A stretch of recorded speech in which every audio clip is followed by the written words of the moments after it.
Hi, I'm Joan Kelley Walker. Thank you for joining us today as we take a stroll down the Fash Avenue. Joining me today is a very special guest, Sandra Roberts, who's the CEO of Pi Media Group. Welcome. Thank you for having me. So thank you for bringing in these magazines. Boy, you guys do not mess around. Like, look at the covers here. We've got Prince Charles, Bob Dylan. Like, how do you get these people? Kim Cattrall, Samuel L. Jackson. How do you secure such big celebrities for your covers?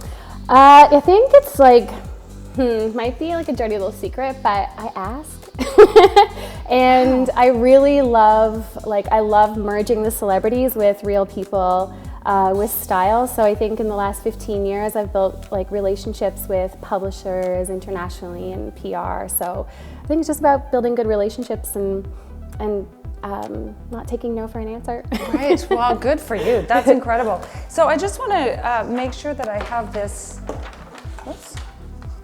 So I'm just going to refer to this because it lists Pi Magazine, which covers content from lifestyle, personalities, profiles, entertainment, travel, sports, automobiles, fashion, music, arts, politics, leisure, local highlights, home design, and wellness. That's incredible. Do you feel like you're a jack of all trades, or do you feel like you need to hire well to just get the right people for all of those categories? Because that's a lot. It is a lot, and I think as the publication has evolved, we are niching a little bit more. We're you'll see even in the last edition with with Bob Dylan, we did a whole, half of the book is just focused on culinary. So I do have really great freelancers and people in the country that I've partnered with for a number of years that are experts and specialists in their field. So that really helps. And the fact that it's not dated or seasoned also kind of allows the content to be a little bit more meaty, let's say. So you're really just leading the charge and running with it.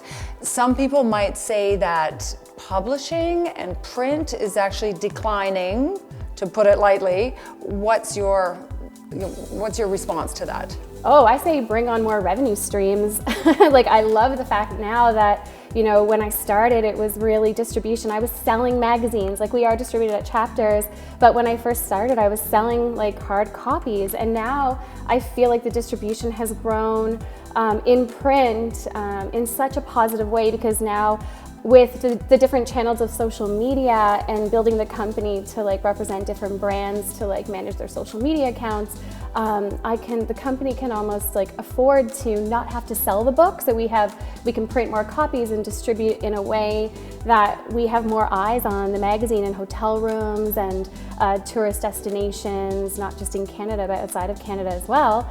And then the digital side of the company is so exciting that, like I said, more people get to be a part of the Pi world. So what brands are under the umbrella of Pi Media Group?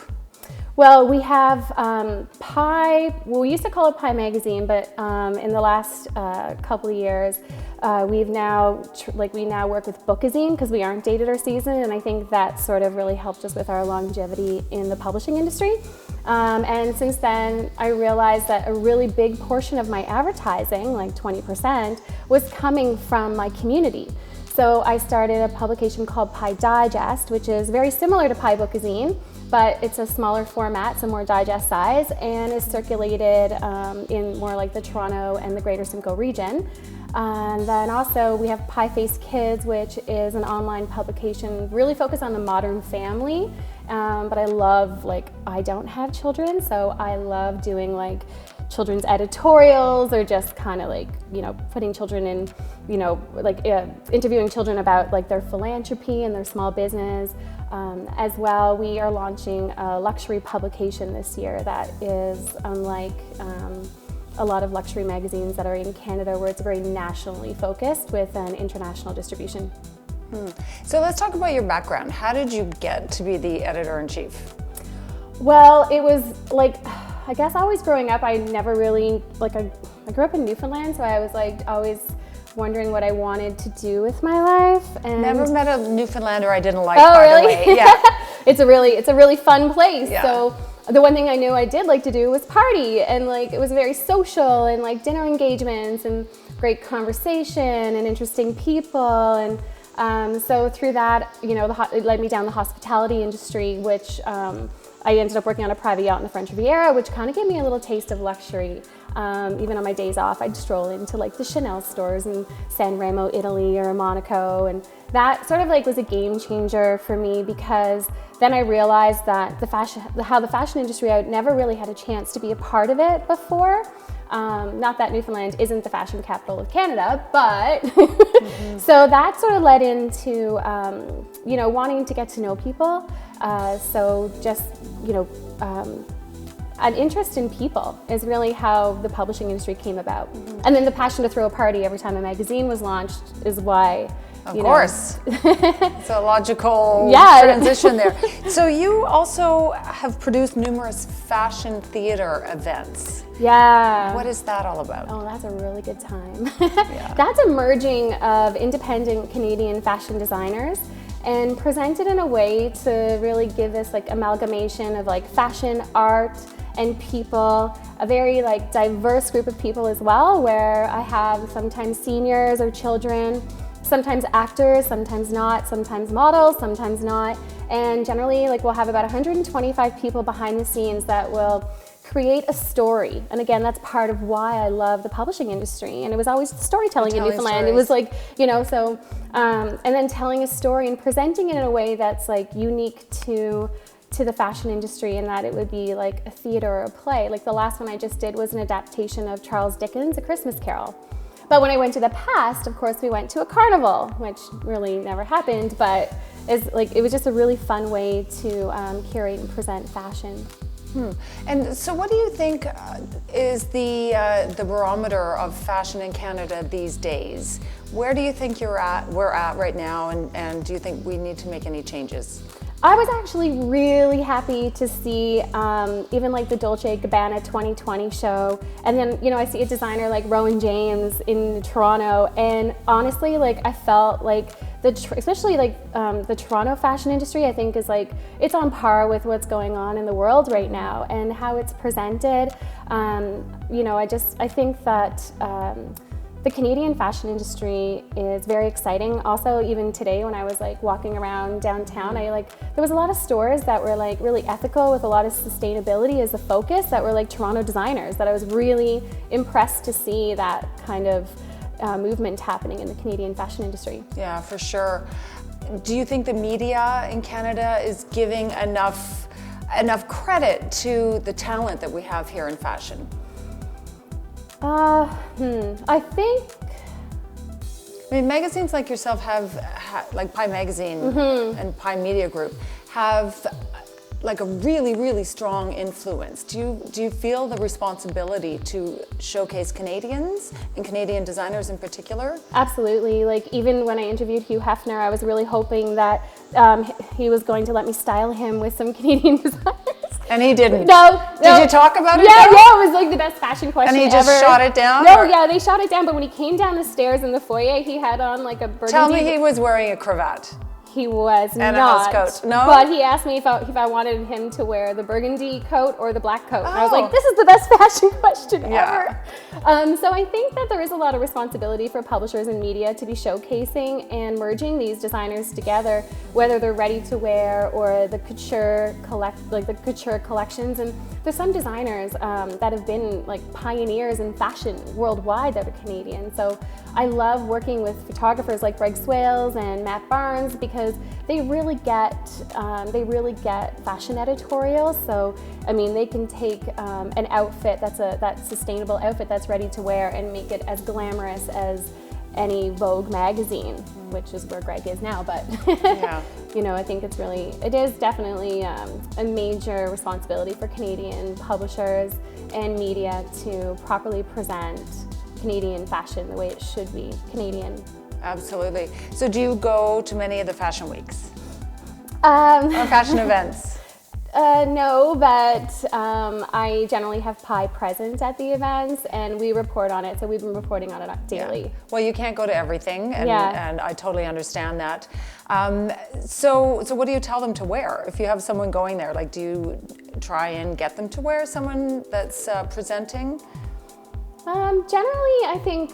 Or that's like way overthinking it. It is a little bit. Like even today, like I was like, should I wear something of yours? Like I asked Shauna, I'm like, does Joan want to dress me? Because I feel like I would have. Yeah, because I feel like, you know, I just feel like as long as you're yourself and how you dress, I don't think it matters where you go. I mean, as long as you're, you know, there's like a certain, you're falling in line with a certain value system of the event or the dinner party or like the engagement and the people that you're with. But I don't really like suggest things to wear too often, other than maybe just suggesting the style of the event. And something you feel comfortable in. Yeah, I think that's everything. So how would you define your own personal style? Comfortable.